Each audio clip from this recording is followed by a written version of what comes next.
कल कहाँ तक पढ़ा था हम लोग ने?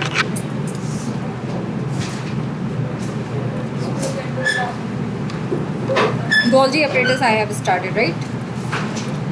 Golgi apparatus. As the name suggests, इनको कैमलियो गोल्जी जी जो साइंटिस्ट थे उन्होंने दिया था, ठीक है। गोल्जी apparatus के बारे में बताया कैमलियो गोल्जी ने, ठीक है। 1898 में first observe densely stained reticular structure, वो भी रेटिकुलर स्ट्रक्चर था, ये भी रेटिकुलर स्ट्रक्चर है, नियर द न्यूक्लियस, ठीक।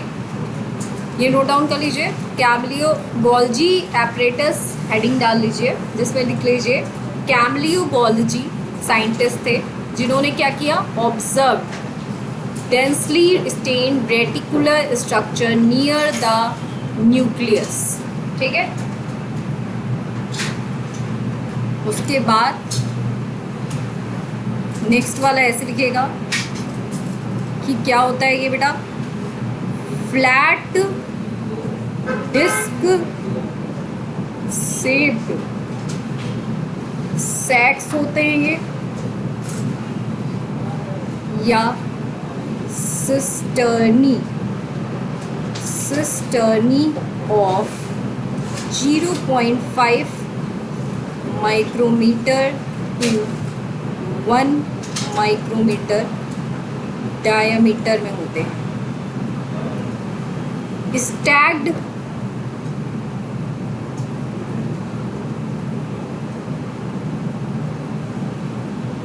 ये वाली line as it is, third point बना के इसको एज इट इज लिख लीजिएगा, सही है, इसमें कुछ बहुत ज़्यादा नहीं। These are stacked parallel to each others, ठीक है। स्टैक पैरेलल मतलब समझ रहे हो क्या? स्टैक पैरेलल मतलब कोई भी चीज़ एक दूसरे के समानांतर फैली हुई है। अभी आगे जब देखोगे structure then you will understand.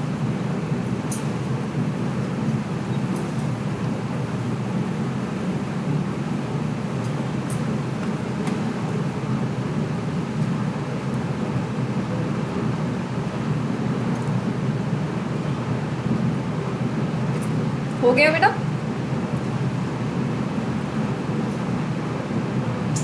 कैमलियो Golgi जी थे, साइंटिस्ट थे जिन्होंने डेंसली पैक्ड स्ट्रक्चर देखा। स्टैक्ड पैरेलल स्ट्रक्चर होते हैं ये, ठीक है, इतनी बात क्लियर है। और ये एंडोमेम्ब्रेन सिस्टम के पार्ट हैं। एंडोमेम्ब्रेन सिस्टम के पार्ट कौन? एंडोमेम्ब्रेन सिस्टम में कौन कौन से ऑर्गेनेल आते हैं? सेल बेटा। कितने लोगों को आता है वो हाथ खड़ा कर दें। सैक्स के बारे में लिखो, सैक्स, एक मिनट सही कर देती हूँ।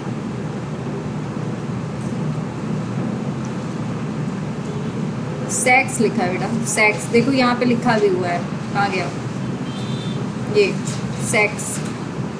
मैंने इसलिए यहाँ पे लिख दिया क्योंकि सेम चीज़ लिखी हुई है। फ्लैट डिस्क शेप और सिस्टर्नी ऑफ 0.5, ये है हमारा गोल्जी बॉडी के बारे में जनरल इंट्रोडक्शन कि ये क्या होते हैं, डेंसली स्टेन्ड रेटिकुलर स्ट्रक्चर होते हैं। फ्लैट डिस्क शेप्ड सैक्स मतलब क्या होता है, एक क्या कह सकते सैक्स होते हैं। सिस्टर्नी वाला स्ट्रक्चर कल मैंने दिखाया था, एंडोप्लाज्मिक रेटिकुलम में भी सिस्टर्नी पाई जा रही थी, याद करो कैसा स्ट्रक्चर था। और स्टैग्ड पैरेलल होते हैं। इतनी बात क्लियर है? हो गया?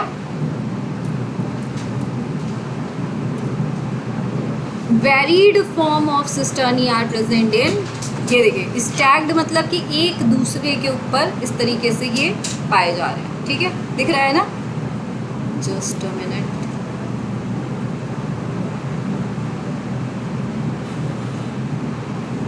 देखिए ये भी वैसे सिस्टर्नी के फॉर्म में भी पाए जाते हैं, वेसाइकल के फॉर्म में भी पाए जाते हैं, ठीक है।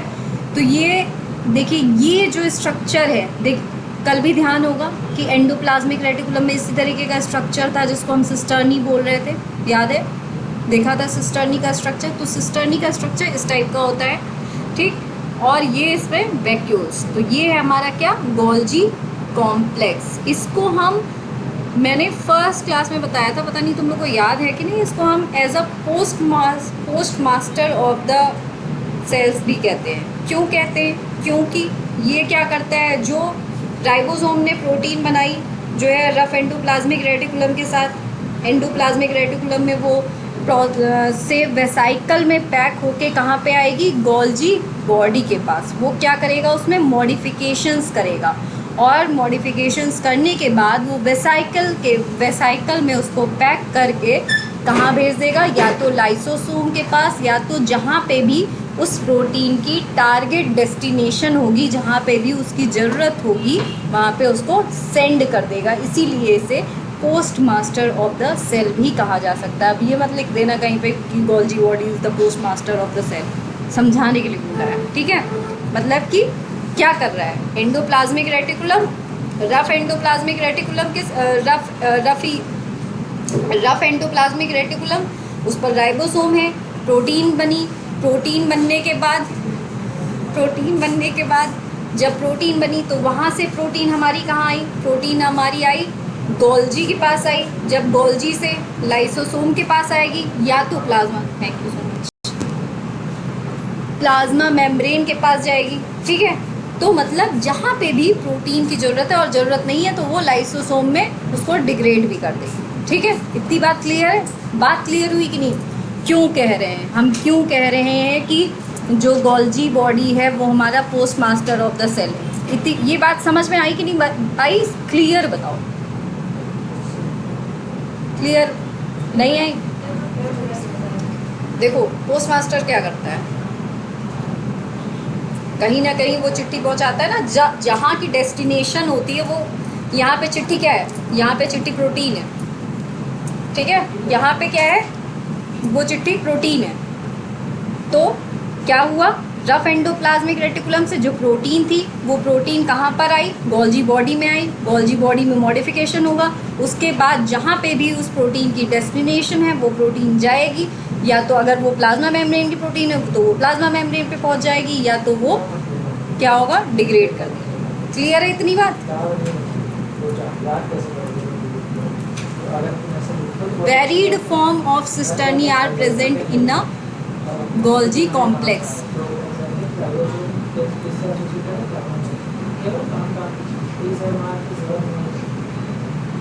The Golgi cisternae are concentrically arranged near the nucleus with distinct convex cis और forming phase और concave trans और maturing phase, ठीक है।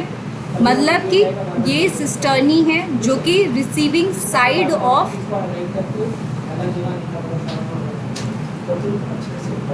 ट्रांस फेस हो गया, और ये हो गया हमारा सिस फेस, ठीक। ये देखिए ये क्या है हमारा सिस फेस, मतलब एक ये याद रखिएगा कि गोल्जी बॉडी में एक सिस फेस होता है, सिस फेस सिस्टर्नी होती है, और एक ट्रांस फेस सिस्टर्नी। इतनी बात क्लियर है?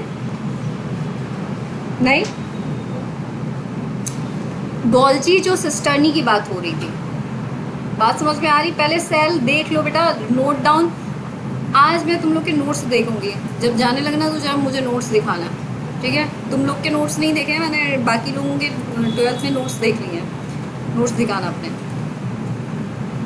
गोल्जी सिस्टर्नी, ठीक है, are concentrically arranged near the nucleus. यहाँ से क्या लिख सकते हो, देखो मैंने क्या बताया, मैंने पता नहीं, वो 3 पॉइंट्स हो गए थे गोल्जी बॉडी के बारे में, 3 पॉइंट्स लिख लिए थे, लिखे कि नहीं लिखे? फिर अब नेक्स्ट कि इसमें जो पॉइंट आपको लिखना है इस तरीके से लिखना है कि वेरीड नंबर ऑफ सिस्टर्नी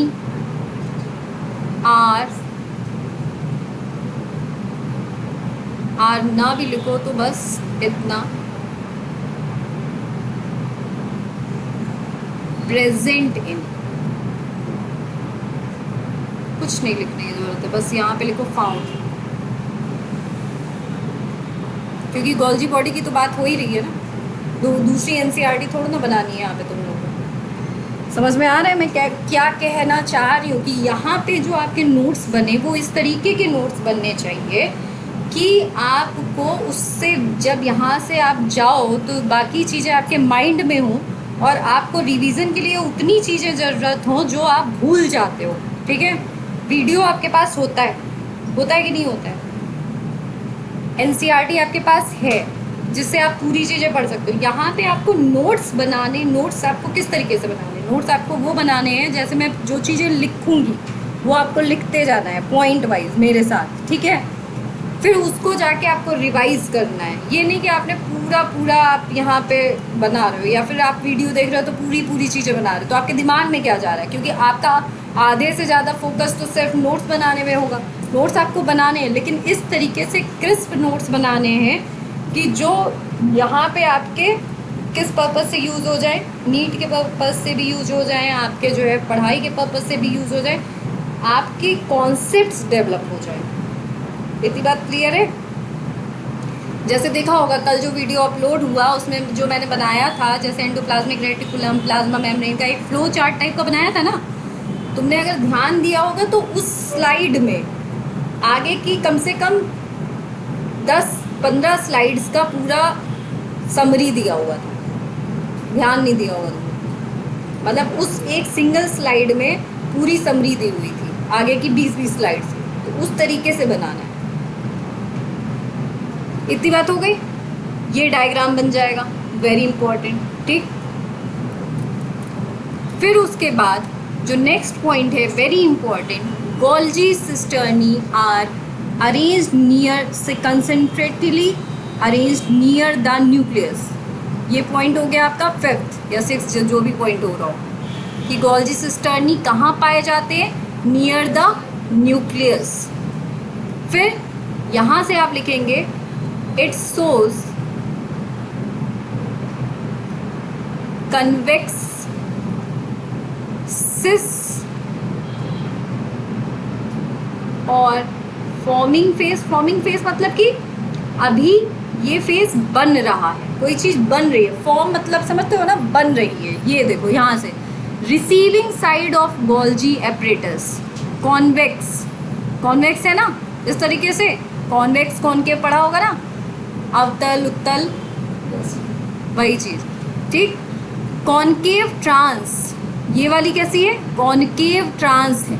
ठीक है, मतलब कि ये मैच्योर सिस्टर्नी है, बन चुकी है, जो बाद में मैच्योर, जैसे तुम लोग भाई क्या है स्टार्टिंग में चाइल्डहुड फेज में, फॉर्मिंग फेज में होते हो, बाद में मैच्योर हुए, बड़े हुए, तो इसको हम क्या बोलेंगे? तो वही यहाँ पे भी कहा जा रहा है, cis is the forming phase and trans is the mature phase. ठीक है, आगे इसके फिर एंड ट्रांस और मैच्योरिक फेज। इतनी बात क्लियर है बेटा? क्लियर है? क्लियर है?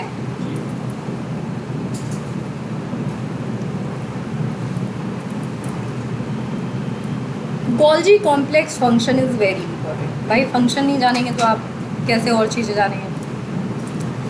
Function is packaging material to be delivered to intracellular target, जो मैंने अभी थोड़ी देर पहले बोला था आप लोग से, सेक्रेटेड आउटसाइड द सेल। ठीक है, अभी नोट नहीं करना, पहले समझो, फिर मैं जो बोल रही हूँ उसको समझो, फिर लिखो। तुम लोग का क्या है, तुम लोग का पूरा टाइम बस लिखने में हाथ चल रहा है, समझ के आ रहे हो? समझना इज़ इम्पॉर्टेंट कि नहीं? जैसे मैंने अभी पूछा एंडो मेम्ब्रेन सिस्टम में कौन कौन से मेम्ब्रेन बाउंड है ऑर्गेनिज्म, लिख तो तुम वीडियो से भी जाके लिख लोगे। और जितनी चीज़ें मैं लिख रही हूँ, जो मैं यहाँ पे आपके सामने लिख रही हूँ, जो मैं बोलूँ कि नोट डाउन करो, वो नोट डाउन करो। ये नहीं कि स्लाइड आ रही तो पूरा नोट डाउन करो। देखो समझ रहे हो किस तरीके से नोट डाउन करना है? एनसीईआरटी तो सबके पास होगी ना अब, तब फिर दूसरी एनसीईआरटी बनानी है। दिमाग में कितना नोट कर रहे हो ये इम्पोर्टेंट। डॉक्टर बनना है, उसके बाद आपके नोट्स जो होने चाहिए वो तुम लोग को तो ऐसा करना चाहिए कि यहाँ पे तुमने समझा, मेरी बात समझना ध्यान से, अगर एग्ज़ाम क्वालिफाई करना है, यहाँ पे जैसे जो चीज़ें मैं पेन से लिखती हूँ वो लिखा तुमने जाके एक बार वीडियो देखा, समझ रहे हो? एक बार वीडियो देखा तुमने, तुम्हारा रिवीजन हो गया नोट्स के साथ में। फिर तुम वीक में जब संडे आता है तो तुमने क्या किया, नहीं पढ़ पाए इन केस, लेकिन कोशिश करो कि 2-2 दिन में तुम क्या करो भाई, एक चैप्टर एक वीक तो कम से कम चल रहा है ना, तो एक चैप्टर एक वीक में अगर तुम लोग 2-2 पेज भी ख़त्म करोगे तो भी सोचो पूरी एनसीईआरटी ख़त्म हो जाएगी। ख़त्म हो जाएगी, नहीं ख़त्म हो जाएगी। और वही चीज़ तुम लोग इकट्ठा किए रहोगे तो कभी नहीं पढ़ पाओगे। और रिवीजन कितनी बार हो चुका होगा, तो ये बस कॉपी पे नोट डाउन। और तुम लोग को क्या करना चाहिए, जो यहाँ पे नोट्स बन रहे हैं उसके भी, उसको तुम लोग इतनी बार रिवाइज कर लो वीकली कि उसका भी शॉर्ट नोट एक तुम्हारे पास अपना अलग हो। इस तरीके से पढ़ाई होती है, मतलब इसके भी कहीं पे तुम्हारे पास अपने खुद के शॉर्ट नोट्स हो। जो चीज़ें तुम लोग भूल रहे हो, जो बार बार भूल जाते हो, वो नोट डाउन करना चाहिए। समझ रहे हो, मतलब ये बहुत बड़ी चीज़ है जो हमें पता नहीं होती है, लेकिन हम यहीं पे हम क्या करते हैं, जैसे अब तुम लोग जब पढ़ने बैठोगे तो पूरा स्टार्टिंग से लेकर लास्ट तक रिवाइज करोगे। इस तरीके से पढ़ाई नहीं होती। पढ़ाई होती है कि आपने यहाँ पे पढ़ा, आपको कोई कन्फ्यूज़न रहा, आपने जाके वीडियो देखा, उसके साथ आपने इसको पढ़ा, फिर उसके बाद आप बुक उठाएंगे, क्योंकि बुक पढ़ना इज़ वेरी मस्ट। बुक से आपके कॉन्सेप्ट सही से और डेवलप होते हैं।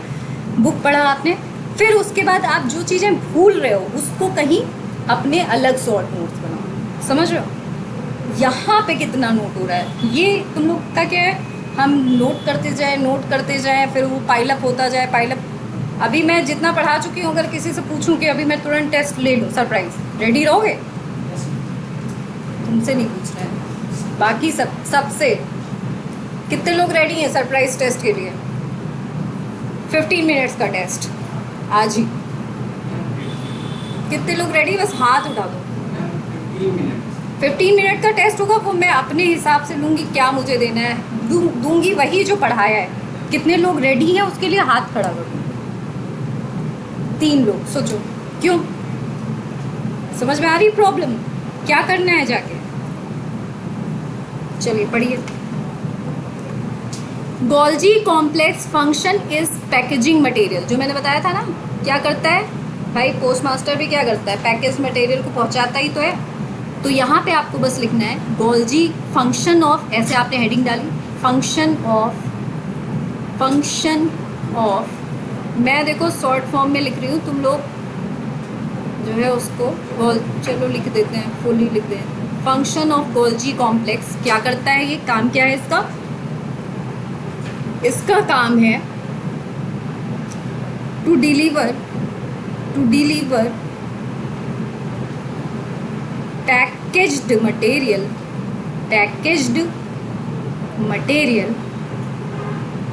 Material to intracellular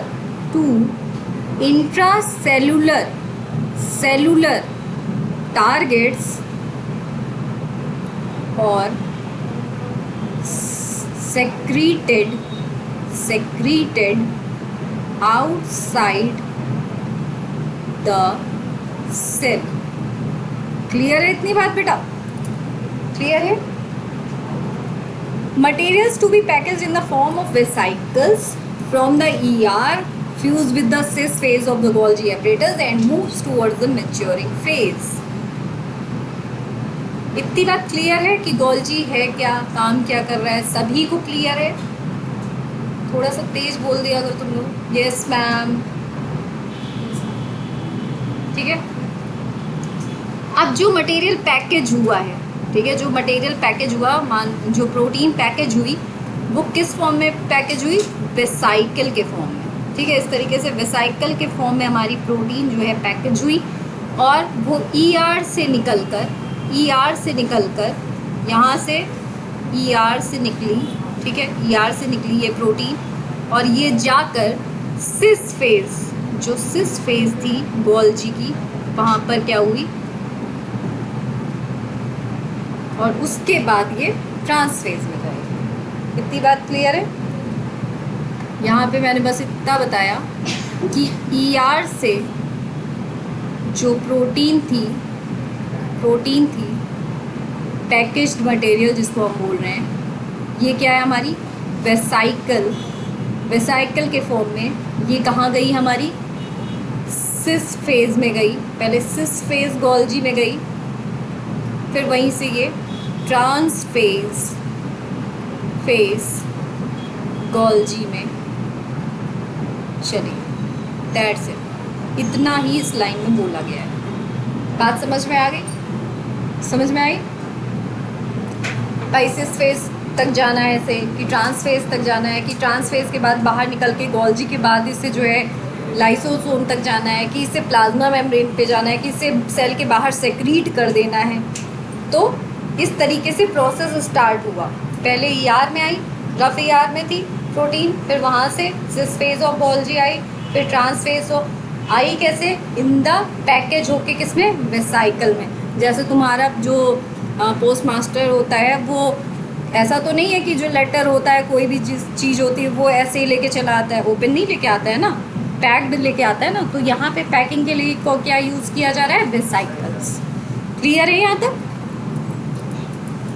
this explains why the Golgi apparatus remains in close association with the endoplasm. अच्छा एक बात ध्यान दी, न्यूक्लियस के पास रफ एंडोप्लाज्मिक रेटिकुलम भी पाया जा रहा है, न्यूक्लियस के पास ही गोल्जी बॉडी भी पाया जा रहा है। क्यों पाया जा रहा है? ताकि ये सब क्लोज कांटेक्ट में रहें और काम इजी होता रहे। इतनी बात क्लियर है? क्लियर है? क्लियर है? तुम लोग यस मैम बोलने में भी इतना टाइम लगाते हो कि हमको उसको बोलते बोलते मेरे को 3 बार मैं बोल देती हूँ क्लियर है, क्लियर है, क्लियर है। पहली बार में अगर क्लियर है तो बोल दो पहली बार में यस मैम, टाइम सेव हो जाएगा। Proteins are synthesised by ribosomes on endoplasmic reticulum, हम लोग देख चुके हैं। Proteins are further modified in the cisternae of Golgi apparatus before they release from the transphase. In plants, Golgi apparatus involved in the synthesis of cell wall material and also play in the role of formation of cell plate. ये important point है। एक minute,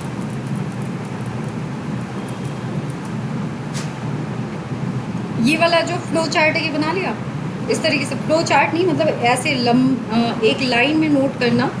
पहले एक heading डालना, packaging of material, packaging and transfer of material from endo, packaging and transfer of material from endoplasmic reticulum to Golgi body, ये heading रहेगी। ठीक है, पैकेजिंग लिख लिया, पैकेजिंग लिख दूँ, हेडिंग लिख दूँ यहाँ पे, packaging and transfer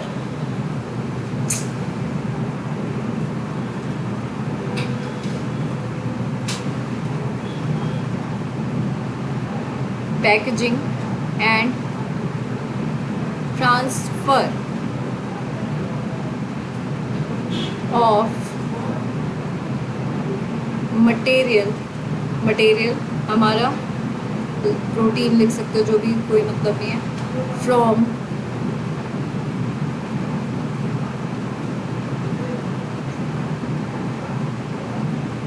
ER to Golgi. उसके बाद ये जो ऊपर बना हुआ है ना, ER से प्रोटीन फिर सिस फेज, इसको एक लाइन बस ऐसे ही बना लो। ER से कहाँ पे आया हमारा प्रोटीन, वेसाइकल में बनकर गोल्जी, सिस गोल्जी, देन ट्रांस गोल्जी, क्योंकि भाई लिखा है तो पता होना चाहिए, है कि नहीं। विकास, सोनू और बस 3 लोग रेडी हैं।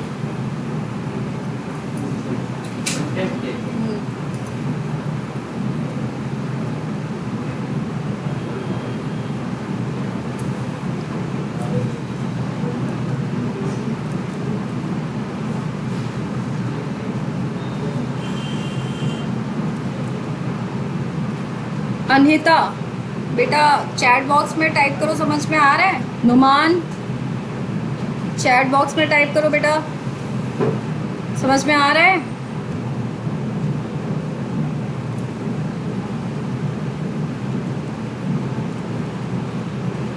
हाँ जी, हो गया यहाँ तक, क्लियर है? दिस एक्सप्लेन्स वही चीज़ कि why the Golgi apparatus remains in close association with, मतलब ये चीज़ जो वहाँ पे आगे प्रोसेस में मैंने बताया वो ये बता रहा है कि इसलिए ये एक्सप्लेन करता है कि क्यों गोल्जी एपरेटस हमारा एंडोप्लाज्मिक रेटिकुलम के पास में पाया जाता है। समझ में आ रहा है अंकित? समझ में आ रहा है? टेस्ट के लिए नहीं रेडी हो। Proteins are synthesised by ribosomes, ये तो हमें पता ही है, ऑन एंडोप्लाज्मिक रेटिकुलम, ये भी पता है, तो बार बार लिखने की जरूरत नहीं है। प्रोटीन्स आर फर्दर मॉडिफाइड, बस इस तरीके से, लेकिन इसको इस तरीके से लिखना, प्रोटीन नेक्स्ट पॉइंट करके इसको ऐसे लिखना, प्रोटीन सिंथेसाइज्ड ऑन ER, फिर एरो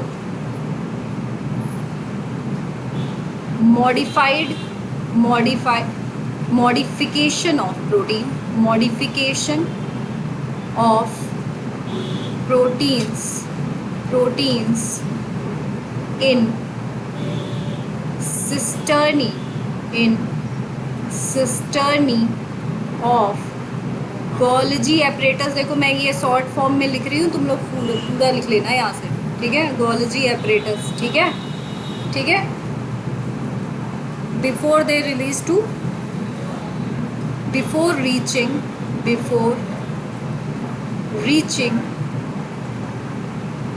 transphase,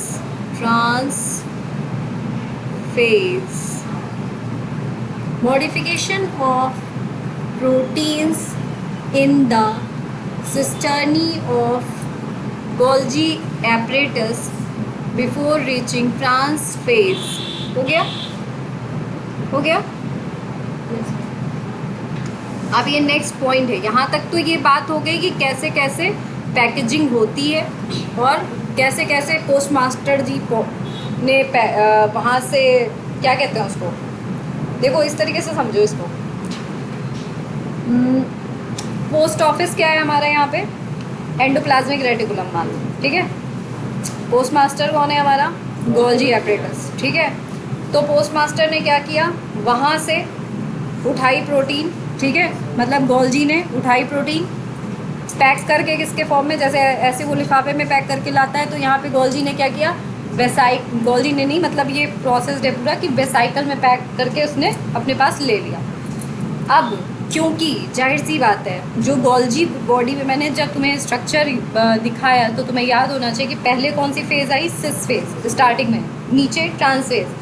तो जो पहली फॉर्मिंग फेज़ है उसी के पास तो पहले, भाई मान लो पोस्ट मास्टर निकला तो उसके रास्ते में जो पास पड़ेगा उसी के पास तो पहले जाएगा ना। बाकी किसी और किसका घर, मान लीजिए किसी का घर यहाँ पे ही पड़ रहा है, सेक्टर क्यू में ही पड़ रहा है, तो और पोस्ट ऑफिस भी यही है, पोस्ट मास्टर भी यही है, तो पहले वो यहाँ जाएगा कि पहले वो जो कपूरथला पहुँच जाएगा पहले यहाँ। तो ये सेक्टर क्यू मान लो सिस फेज़ और कपूरथला ट्रांस फेज़, ठीक है। ये तो बहुत दूर का मैंने बता दिया, मतलब मान के चलो स्वाद वाला जो है तो वो ट्रांस फेज़, तो पहले सिस फेज़ पे गया फिर ट्रांस फेज़ पे जाएगा। इतनी बात क्लियर है? फिर उसके बाद जहाँ पे भी वो टारगेट प्रोटीन पहुँचनी होगी वहाँ पहुँचा देगा। क्लियर है यहाँ तक? ये था कि पैकेजिंग ऑफ मटेरियल कैसे होती है, पर मटेरियल क्या है यहाँ पे, प्रोटीन। क्लियर? अब ये एक नेक्स्ट पॉइंट है, इसको स्टार बना के लिख लेना किसी और पेन से। गोल्जी एपरेटस का और क्या काम होता है, ये इन्वॉल्व होता है, यहाँ पे लिख नहीं रही हूँ मैं, बस Golgi apparatus involve in the मत लिखना, बस डैश करके synthesis of cell wall materials and बस formation of cell plate during cell division. बस इतना लिखना है। मैं बोल रही हूँ कैसे लिखना है। गोल्जी एपरेटस क्या करता है, सिंथेसिस करता है of cell wall material and formation of cell plate during cell division. Question ऐसे बनकर आएगा नीट में कि which organelle involves in the formation of cell plate during cell division? पहला एंडोप्लाज्मिक रेटिकुलम, दूसरा गोल्जी बॉडी, तीसरा लाइसोसोम, चौथा mitochondria. तो अगर आपको याद रहेगा कि गोल्जी बॉडी क्या करा रहा है, formation of cell plate during cell division, तो आप वहाँ पे मार आएंगे आंसर। हो गया, आगे बढ़े।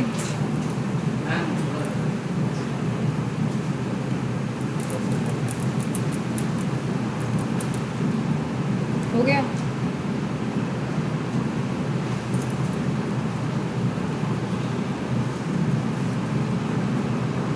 अनीता समझ में आ रहा है? Okay, very good very good.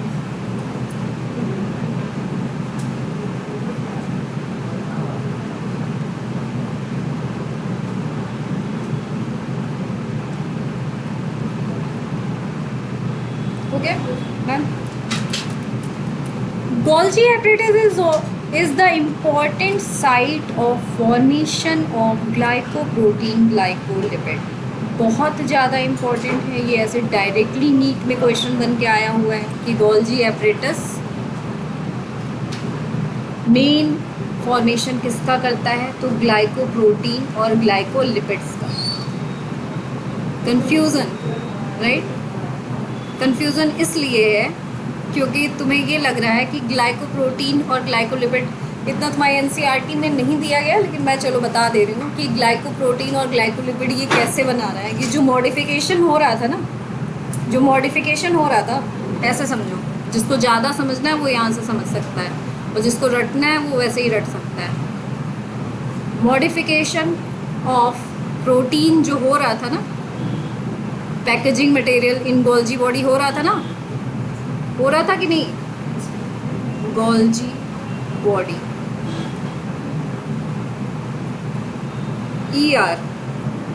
ER से जब प्रोटीन वेसाइकल, जल्दी जल्दी में गोला भी खाने लगता है। दूसरे कलर्स बनाएंगे, ठीक है?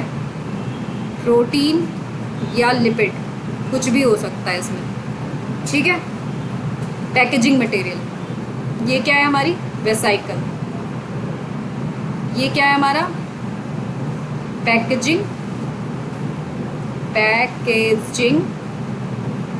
मटेरियल। इतनी बात में कोई कंफ्यूजन सोनू? कोई कंफ्यूजन?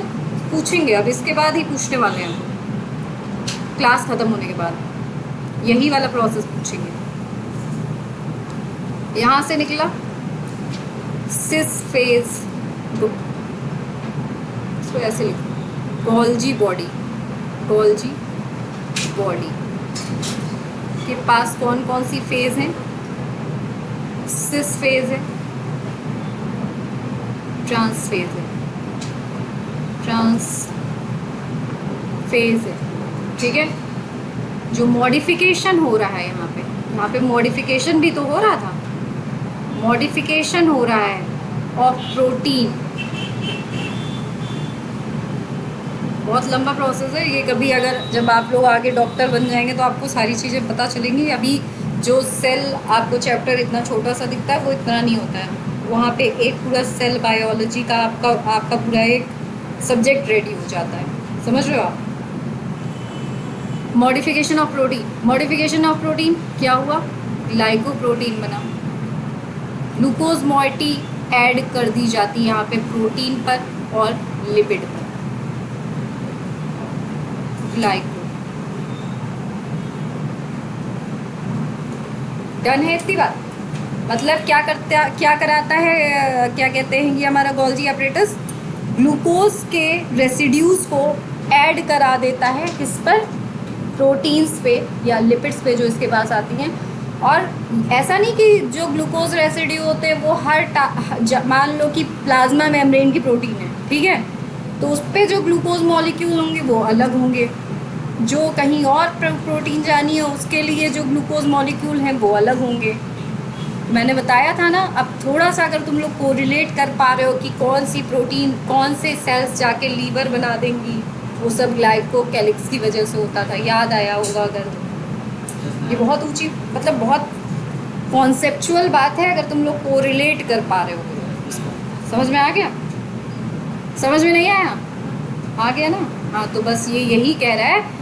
और शॉर्ट में जो लोग इतनी बड़ी बात ना समझ पाए, वो अगर डाउट उसके बाद भी क्लियर करना चाहें तो मेरे पास क्लास के बाद मिल ले, नहीं तो यहाँ से सीधे याद कर लें जो आपके सिलेबस में डायरेक्टली एनसीईआरटी में लिखा हुआ है सीधे सीधे कि Golgi apparatus important site for formation of glycoproteins and glycolipids, very important. ये डायरेक्टली नीट में सीधा सीधा क्वेश्चन बन के ऐसे ही आएगा कि विच organelle is responsible for the formation of glycoprotein, Golgi body, endomembrane system, sorry endoplasmic reticulum, nucleus और माइटोकॉन्ड्रिया। तो अगर आपको पता रहेगा तो आप मार देंगे आंसर, नहीं पता होगा तो नहीं मार पाएंगे। ठीक है, क्लियर है? नोट डाउन हो गया?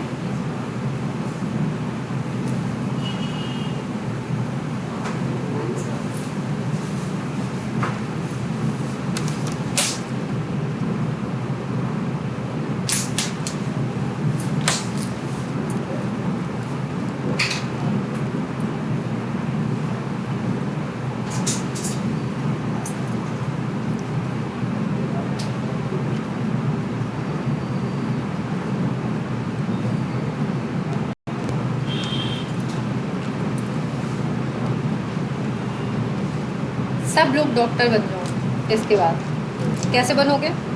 रोज पढ़ के, त्याग से ही। तपस्या नहीं करोगे तो?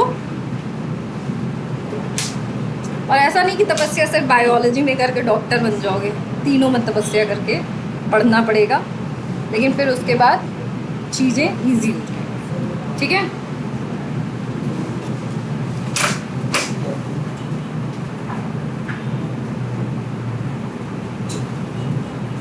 हो गया?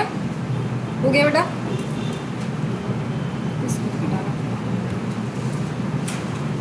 देखिए इस स्लाइड को जब आप वीडियो देखिएगा तो नोट डाउन कर लीजिएगा। ठीक है, इसमें क्या है, आपको गोल्जी एपरेटस के बारे में इस यहाँ से इतनी चीज़ें पढ़ लेंगे तो आपको पूरी चीज़ें जो स्लाइड में है उसका ओवरव्यू मिल जाएगा। लाइसोसोम के बारे में भी आगे पढ़ेंगे तो उसके बारे में भी सारी चीज़ें यहाँ पे स्लाइड्स की एक फ्लो चार्ट के फॉर्म में मैंने लिख रखी हैं। वैक्यूल्स के बारे में भी लिख रखी हैं। ठीक है, अभी आगे से चलते हैं। लाइसोसोम को कहते क्या है? कहते क्या है? सेल का suicidal bag of the cell. ठीक है, समझ में आ रहा है? क्यों कहते हैं? क्योंकि इनके पास हाइड्रोलिटिक एंजाइम्स होते हैं। हाइड्रोलिटिक एंजाइम्स कौन से होते हैं?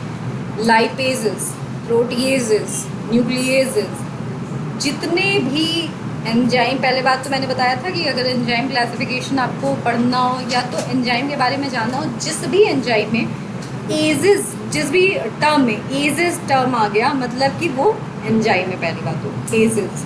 ठीक है, अब यहाँ पे देखिए हाइड्रोलिटिक एंजाइम्स है ना इनके पास। ठीक, ये डायरेक्टली ऐसे क्वेश्चन बन के आएगा।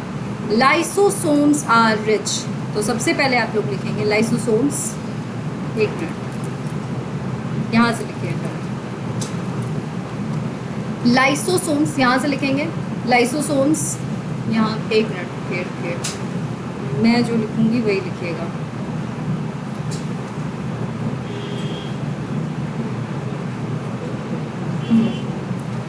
membrane bound vesicular structure formed by the process of packaging of Golgi apparatus। मतलब पहले देख लीजिए लाइसोसोम होते क्या हैं? मेम्ब्रेन बाउंड वेसिकुलर स्ट्रक्चर्स होते हैं। ठीक है, process of packaging in the Golgi apparatus के रूप में ये बनते हैं। ठीक, आइसोलेटेड लाइसोसोमल वेसाइकल्स रिच किस में होते हैं? हाइड्रोलिटिक एंजाइम में। इसीलिए इसको suicidal bag of the cell बोला जाता है, क्योंकि इनके पास देखो लिखा है ना, hydrolysis is capable of digesting. Digesting का मतलब समझते हो क्या? पाचन। यहाँ पे किस चीज़ का पाचन कर रहा है? सही बताया, यहाँ पे किस चीज़ का पाचन कर रहा है? कैसे कर रहा है? कार्बोहाइड्रेट और प्रोटीन का पाचन। मान लो कि जैसे कोई सेल है, ठीक है, कुछ मैंने बताया था ना कि जो मतलब हम लोग की जो बॉडी है ऐसा नहीं है कि हम लोग को कोई भी डिजीज़ ऐसे ही इतनी आसानी से हो जाएगी, ठीक है। होता क्या है कि कोई भी डिजीज़ होने के लिए अगर तुम लोग ने पढ़ा होगा सेल साइकिल, ठीक है, तो उसमें पहली बात तो इतने चेक पॉइंट्स होते हैं, सारी चीज़ें चेक करी जाती हैं, सब चीज़ें सही चल रही हैं कि नहीं चल रही हैं, ठीक है। उसके बाद भी अगर कोई एरर रह जाती है, तो अब ये जो है सोचो, सेल के पास, हमारी बॉडी के पास इतना अच्छा इंतजाम है, लाइसोसोम, ठीक है, suicidal bag of the cell. अगर कोई सेल है जो काम की नहीं है, उसको मारना है, तो ये क्या करता है, इसके पास हाइड्रोलिटिक एंजाइम्स है, ठीक है। ये हाइड्रोलिटिक एंजाइम्स, अब सेल के पास क्या होगा, कार्बोहाइड्रेट होगा, प्रोटीन होगा, ठीक है, हमारा ये सारी चीज़ें क्या कहते हैं, लिपिड, ये सारी चीज़ें होंगी होंगी। तो ये क्या करता है, सबको तोड़ देता है। डाइजेस्टिंग जैसे मतलब यहाँ पे क्या मतलब निकल के आएगा, समझ रहे हो, ब्रेक, ब्रेक कर देगा कार्बोहाइड्रेट्स को भी, प्रोटीन्स को भी। वहाँ पे डाइजेशन मतलब पाचन टर्म वही है, लेकिन ये क्या कर देता है, यहाँ पे ब्रेक कर देता है लिपिड्स, न्यूक्लिक एसिड। बात समझ में आई। The examples of hydrolytic enzymes found in lysosomes are lipases, proteases, carbohydrases, nucleases. बात समझ में आ रही है। मतलब यहाँ पे जो लाइसोसोम है हमारा, इसको तुम्हें बस ऐसे लिखना है, लाइसोसोम मेम्ब्रेन बाउंड ऑर्गेनेल। अब इतना लिखते जाओ यहाँ से, मेम्ब्रेन बाउंड ऑर्गेनेल हो गया first point. Second point, it contains hydrolytic enzymes. It contains hydrolytic enzymes. Writing समझ में आ रही है ना। फिर कौन से एंजाइम्स, ये देखिए मैं लिख नहीं रही हूँ, आप लोग इसमें एक मिनट यहाँ से डायरेक्टली नोट करिए, लिखने का कोई मतलब नहीं है, यहाँ पे जब लिखा ही हुआ है ना। ठीक है, कौन से एंजाइम्स, ये वाले एंजाइम्स, लाइपेजेस, प्रोटीएजेस, कार्बोहाइड्रेजेस, न्यूक्लियस, ठीक। फिर उसके आगे नेक्स्ट ऐसे लिखना, लाइपेजेस,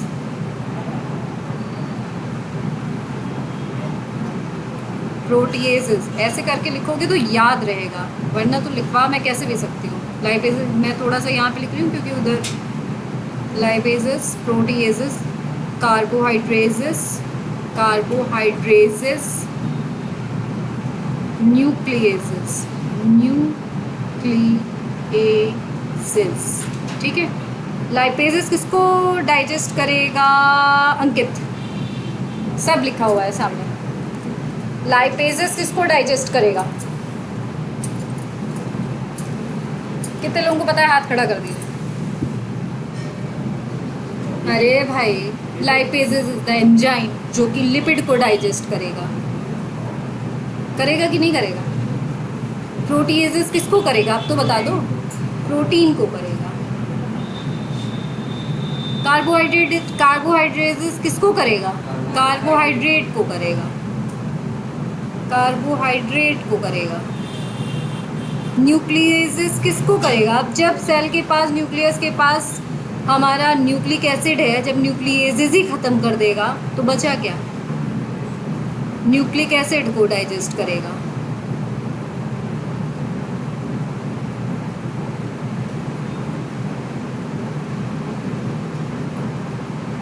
यहाँ पे ऐसे लिखना है एंजाइम, यहाँ पे लिखना मैक्रोमोलिक्यूल्स, समझ में आया नोट्स कैसे बनते हैं, इस तरीके से बनाना है, ये नहीं कि पूरा लिखते चले जाना है। जो मैं बोलूँ कि यहाँ से लिखो वो लिखो।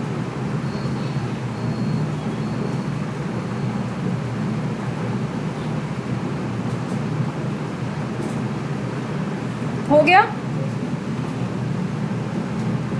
गया ना।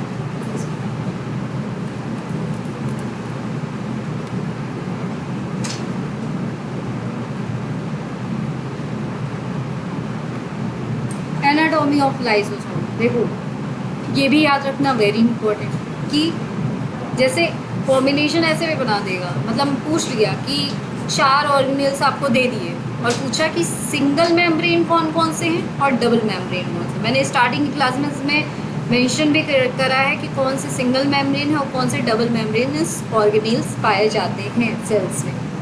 तो लाइसोसोम को आपको याद रखना है कि ये सिंगल वॉल मेम्ब्रेन है, उसको उसमें कहीं मेंशन कर लीजिए सिंगल लाइसोसोम। जहाँ पे वो लिखा है ना वॉल मेम्ब्रेन करके, तो लिख दीजिए it is single wall membranes organelle, बस ऐसे लिखो, it is single wall membranes organelle. और ये देखिए इसके अंदर एंजाइम कॉम्प्लेक्सेस पाए जाते हैं, बात खत्म। हाइड्रोलिटिक एंजाइम मिक्सचर्स हैं यहाँ पर, ये लिपिड बाइलेयर है, ये इनका एनाटॉमी, मतलब जब हम इनका स्ट्रक्चर और डीप में देखेंगे तो इस तरीके से दिखाई पड़ेगा। क्लियर है यहाँ तक? Hydrolytic enzymes are optimally active at the acidic pH. ठीक है, क्यों?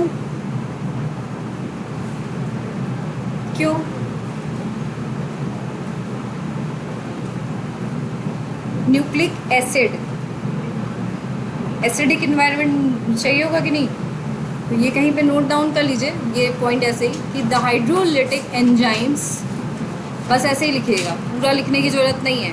हाइड्रोलिटिक एंजाइम्स ऐसे, hydrolytic enzymes active at acidic pH, that's it।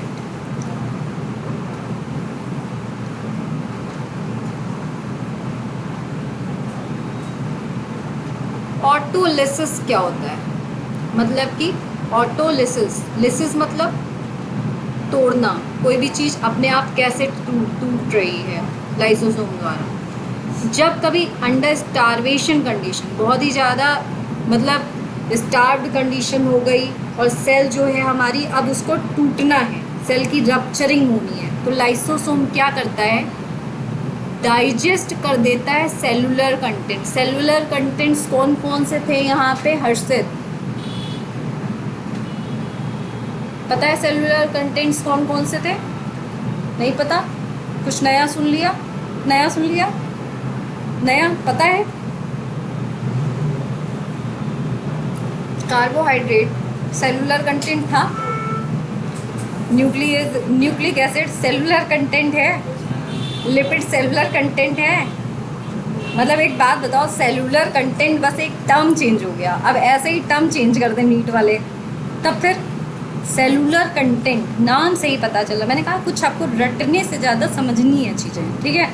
Cellular content मतलब कि सेल के अंदर पाया जाने वाला कंटेंट मतलब जब कोई बुक खरीदते हो तो उसके अंदर देखते हो ना कि कंटेंट क्या है, तो वैसे ही सेलुलर कंटेंट, सेल के अंदर पाया जाने वाला content, cellular content, nucleic acid, carbohydrate, ये सब क्या थे?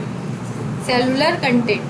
तो ये कह रहा है जब कभी स्टार्व्ड कंडीशन, ऐसी कंडीशन आ जाती है कि चीज़ें सही नहीं चल रही हैं सेल में, तो लाइसोसोम क्या करता है? डाइजेस्ट करता है cellular content by releasing hydrolysing enzymes, वही हाइड्रोलाइजिंग एंजाइम, और क्या करता है? सेल की डेथ करा देता है। इसको एज इट इज नोट कर लीजिए। ऑटोलिसिस की definition, what is autolysis? What is लिखने की जरूरत नहीं, बस ऑटोलिसिस एक हेडिंग डालिए और उसके नीचे ये चीज़ लिख लीजिए, ऑटोलिसिस, दैट्स इट।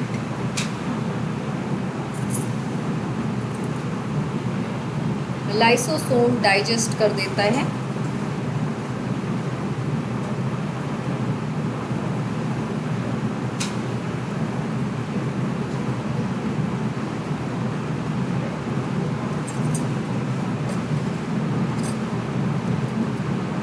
समझ में आ रहा है बेटा? अनीता समझ में आ रहा है बेटा? नुमान समझ में आ रहा है? रिप्लाई करेंगे आप चैट बॉक्स में। नहीं समझ में आ रहा है?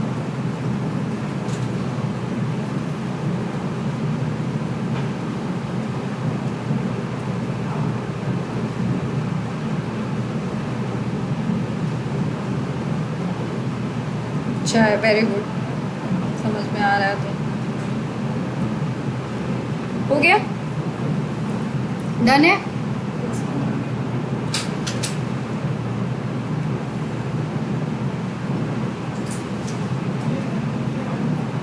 हो गया। Now come on the vacuoles next. The vacuole is the membrane bound space found in the cytoplasm, the most common to plant cell. Plant cell में के मैंने 3 कैरेक्टरिस्टिक्स बताए थे, 2 तो बता दो मुझे, चलो अभी नेक्स्ट लास्ट में पूछेंगे, अभी नहीं। Vacuoles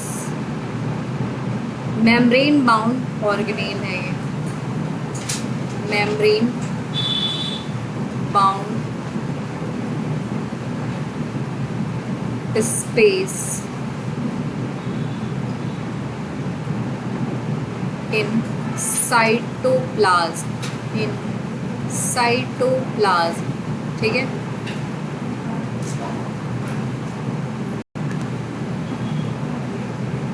common to, it is commonly, ऐसे लिखना, it is commonly found in, commonly found in, sorry in ऐसे करके लिख लेना तुम लोग, ये इन लिखा है मैंने, इन प्लांट सेल्स।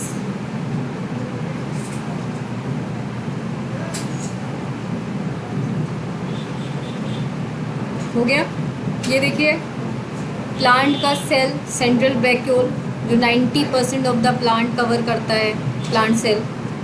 टोनोप्लास्ट, इसकी जो मेम्ब्रेनस स्ट्रक्चर होते हैं उसको हम टोनोप्लास्ट बोलते हैं। अंदर वाला हमारा सेंट्रल वैक्यूल है और ये इसके अंदर सेल सैप पाया जाता है। इतना क्लियर है? What is tonoplast, very important. ऐसे टोनोप्लास्ट पूछ लेंगे और फिर आपको ऑप्शंस बना के दे देंगे।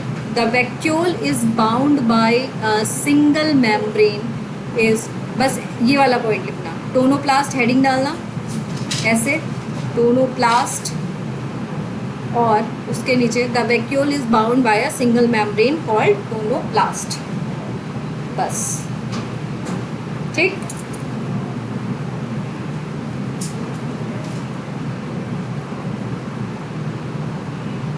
The vacuole is bound by a single membrane called tonoplast.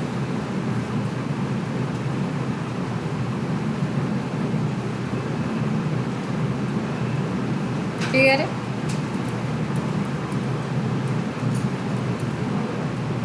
Vacuole SAP जो होता है हमारा, अब अभी आगे देखा था ना, वो जो सेल सैप पाया जा रहा था, ये देखा था क्या?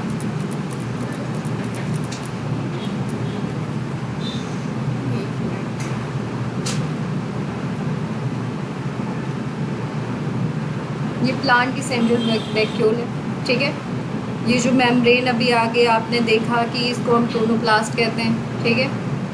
ये सेंट्रल वैक्यूल पूरा है जिसको नाम दे दिया। अब ये जो सेल सैप है जो इसके अंदर पाया जा रहा है, ये किससे किससे मिलकर बना होता है, इसको भी एज अ कॉम्बिनेशन ये पूछ सकते हैं। तो ये किससे किससे मिलकर बना होता है?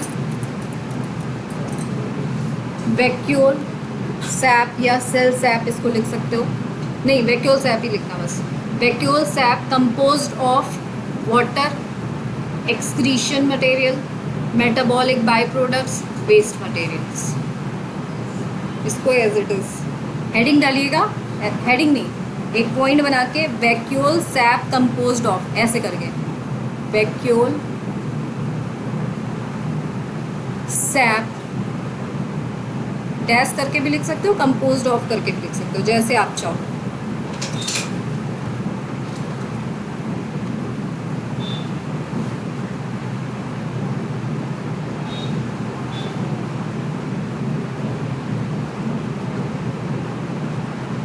हो गया?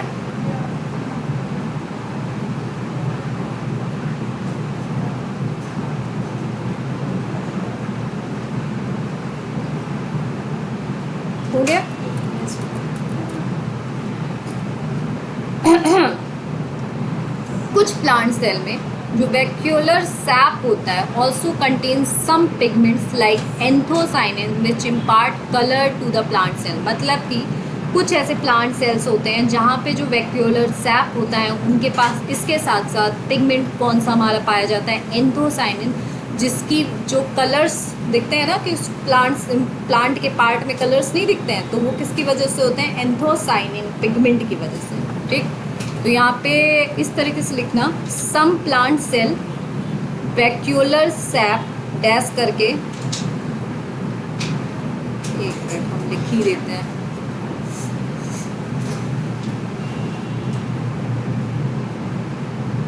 सम plant cells vacuolar sap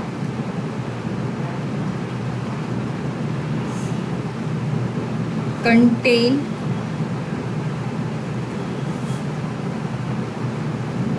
pigments anthocyanin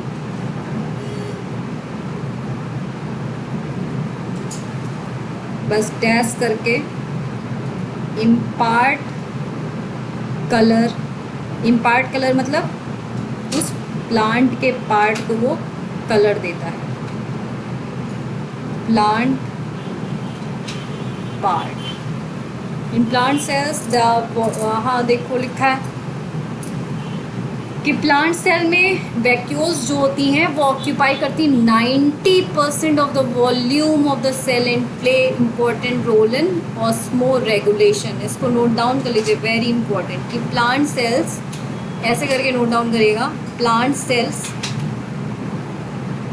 नहीं, प्लांट सेल्स लिखने की जरूरत नहीं, बस ऐसे लिखिए, वैक्यूल्स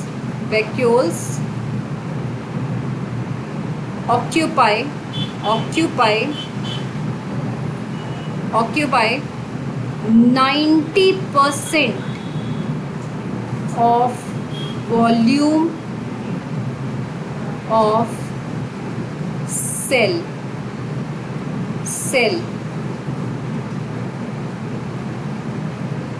फिर उसके आगे यहाँ से लिख लेगा, and play important role in osmoregulation, play important role in osmo regulation.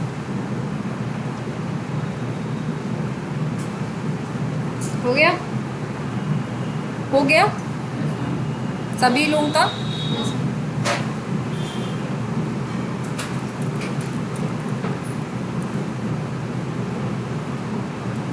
अब देखो यहाँ पे लिखा है, implants a tonoplast facilitates the transport of a number of ions and other material against concentration gradient into the vacuole। मतलब कि जो tonoplast थी वो उसमें मेम्ब्रेन है ना वैक्यूल की, तो वो क्या करती है, फैसिलिटेट करती है ट्रांसपोर्ट ऑफ। भाई वैक्यूल के अंदर क्या होता है, कोई भी मॉलिक्यूल जो है आता जाता है ना, वो क्या करता है, प्लांट सेल के ऑस्मो रेगुलेशन को मेंटेन करने के लिए, जब जो है प्लांट की सेल की ऑस्मो रेगुलेटरी को मेंटेन करना है तो वैक्यूल क्या करता है, वैक्यूल की टोनोप्लास्ट क्या करती है, ट्रांसपोर्ट करती है of a number of ions and other materials, जो भी ज़रूरत होगी प्लांट सेल को वो बाहर कर देगी, नहीं ज़रूरत है तो अपने अंदर ले लेगी वैक्यूल। इतनी बात क्लियर है नहीं क्लियर है?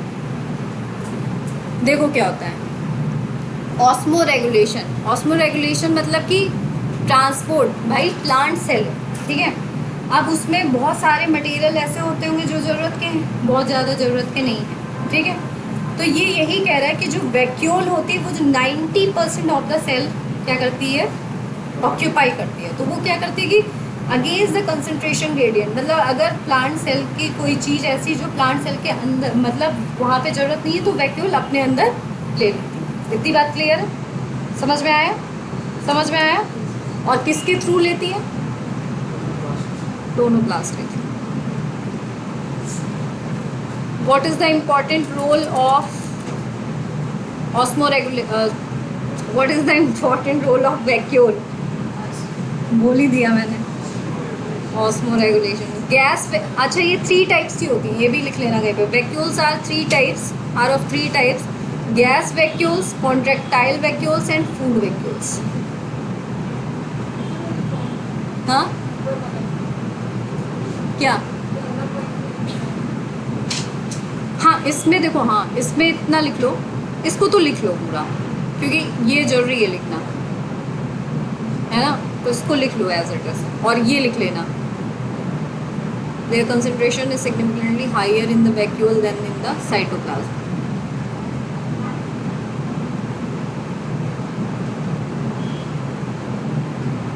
यहाँ तक ही लिखना, लेकिन बहुत ज़्यादा इसमें बस इतना ही लिखने की ज़रूरत है। और ये लिख लेना कितने टाइप्स की होती हैं: gas vacuole, contractile vacuoles and food vacuoles. ठीक है, समझ में आ रहा है?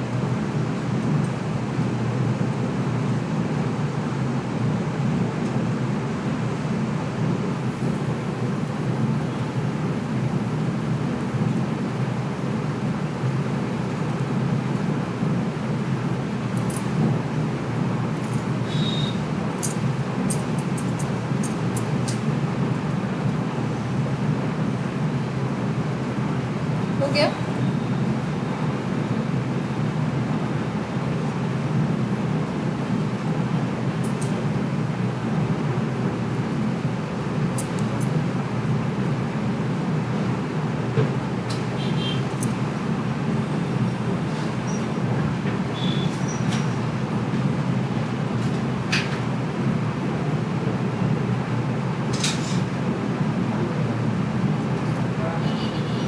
कल मैं सबके नोट्स देखूंगी, कल जिनके पूरे हैं आज भी दिखा सकते हैं, बाकी लोग के कल देखूंगी। ठीक है, जिनके आज भर का रिलैक्सेशन है आप लोग, कल I will see the notes of everyone, because I am seeing over air that some people are not doing note in their copies, right? So I have to check it. Yes.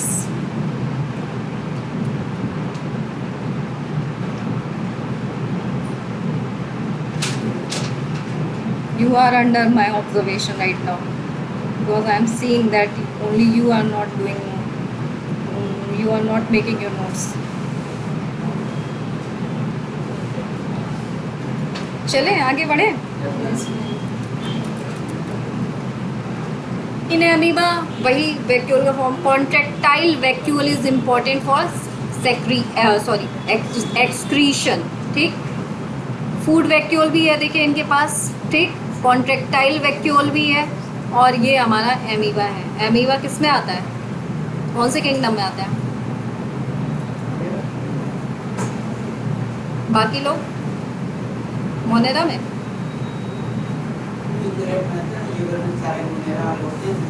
क्या क्या क्या क्या? हाँ, कल सब लोग सारे kingdom पढ़ के आओगे, मतलब एक जनरल ओवरव्यू लेके आओगे। ठीक है, 5 किंगडम्स है ना, 5 किंगडम्स में पूछूंगी। Food vacuoles are form, food vacuoles मतलब इसमें देखो, many cells as in protist. Protist किस में आते हैं? प्रोटिस्ट किस में आते हैं? यूकैरियोट्स में आते हैं। Food vacuoles are formed by engulfing the food particle. मतलब देखो, फूड वैक्यूल कैसे बन जाती है, जैसे फूड को उसने अपने अंदर इंगल्फ किया। ठीक है, तो उस वजह से क्या बन गई? Food vacuoles. वैक्यूल्स कितने टाइप की थी, कितने टाइप की पढ़ी हमने, कौन कौन सी?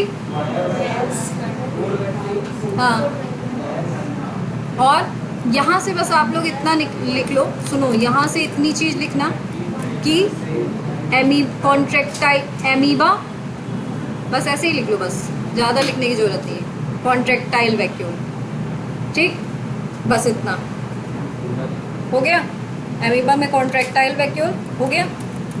Protist food vacuoles, that's it, बहुत ज़्यादा नहीं। प्रोटिस्ट फूड वैक्यूल, टेस्ट करके फूड वैक्यूल्स। ये तो पता ही है कि इंगल्फ करेंगे, जाहिर सी बात है फूड पार्टिकल तो ही बनेंगे फूड वैक्यूल्स, तो इसमें कोई नोट डाउन करने वाली बात नहीं है। हो गया। देखो इसको हम दिखा देते हैं तुम लोग को थोड़ा सा।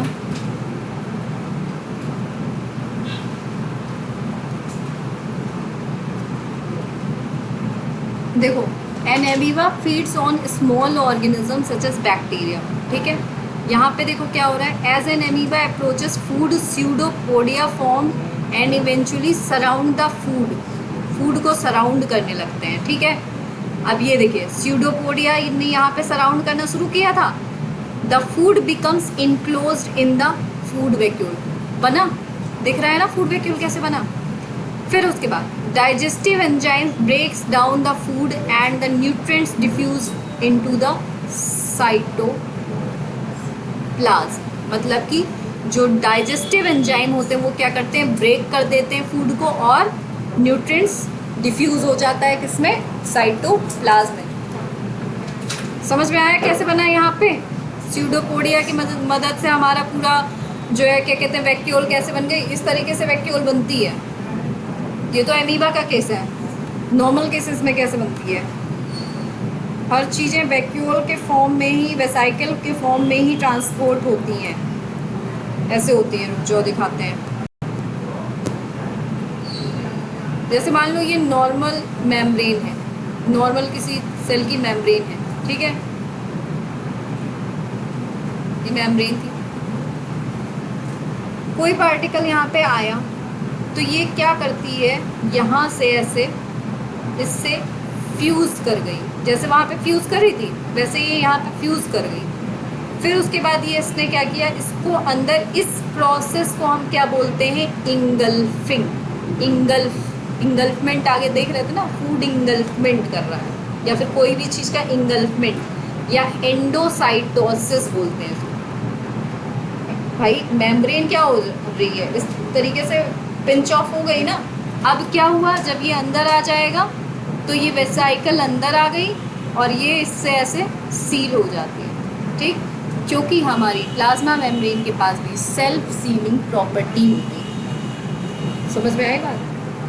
तो इसी तरीके से पैकेजिंग भी सारी होती है, जैसे जब हमारा ईआर से प्रोटीन निकल रही है जो गोल्जी के पास आ रही है, लाइसोसोम के पास आ रही है, फिर आगे जा रही है, फिर प्लाज्मा मेम्ब्रेन पे जा रही है, इसी पूरे प्रोसेस को रिसेप्टर मीडिएटेड एंडोसाइटोसिस बोलते हैं, ठीक है। सारा सब किस फॉर्म में हो रहा होता है, वेसाइकल के फॉर्म में। समझ में आ गई इतनी बात।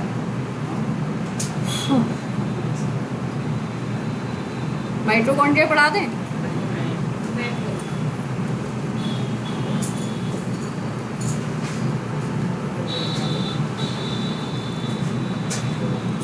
ठीक है बेटा नुमान, फिर कल क्लास में मिलते हैं।